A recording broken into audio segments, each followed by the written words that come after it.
Moi, j'ai toujours été stimulé par beaucoup de formes d'art. J'ai fait de la musique, mais j'ai aussi fait l'art visuel au cégep. Ouais. Donc, vraiment comme plusieurs formes d'art. Moi, ça m'inspire beaucoup. Pour quelqu'un qui aime le côté technique, ben juste pratiquer. Si c'est te retrouver à chaque jour au moins 45 minutes avec ton instrument ou ton véhicule d'art, ben au moins réserver une période à chaque jour où tu peux te permettre de pratiquer. Ouais. Toujours avoir un retour aux sources. C'est quoi un peu ta façon de collaborer avec les autres? Hum. C'est quoi l'énergie que tu trouves, les grooves? Je me suis retrouvé par la force des choses dans des contextes où j'étais ou bien déjà à l'aise, ou bien très intéressé, stimulé. Donc, j'ai fini par faire beaucoup de recherches, puis de me mettre dans des situations où cette culture-là est présente. Que ce soit au Cat's Corner avec Michael Esré dans le contexte du swing, que ce soit avec le cypher ou Grove dans le contexte du hip-hop, que ce soit dans des contextes de big band, jazz. J'ai toujours un aspect de recherche, puis je veux pas juste être en train de lire des notes. Je veux comprendre qu'est-ce qu'on fait artistiquement. Puis,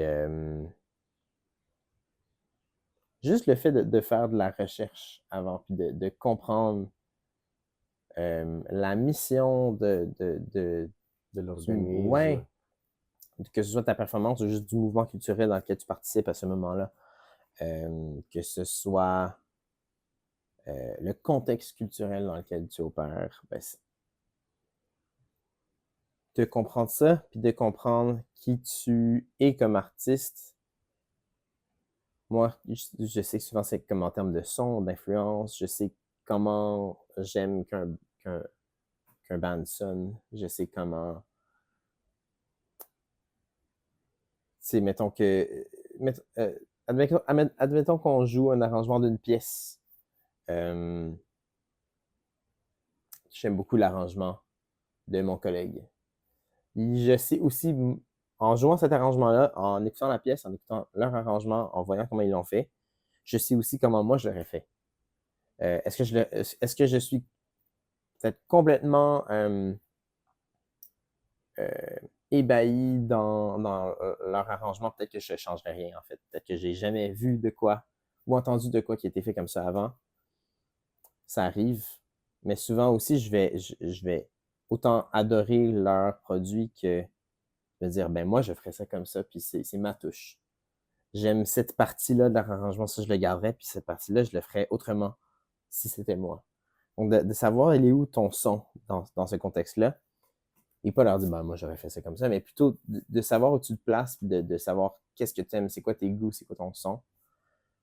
Après ça, de donner du feedback, collaborer. C'est facile, après ça, je pense, de te donner une information pertinente ou une direction à un moment ou un produit pour que l'aboutissement soit encore meilleur. Parce qu'on connaît le contexte, puis on a notre identité artistique dans les deux.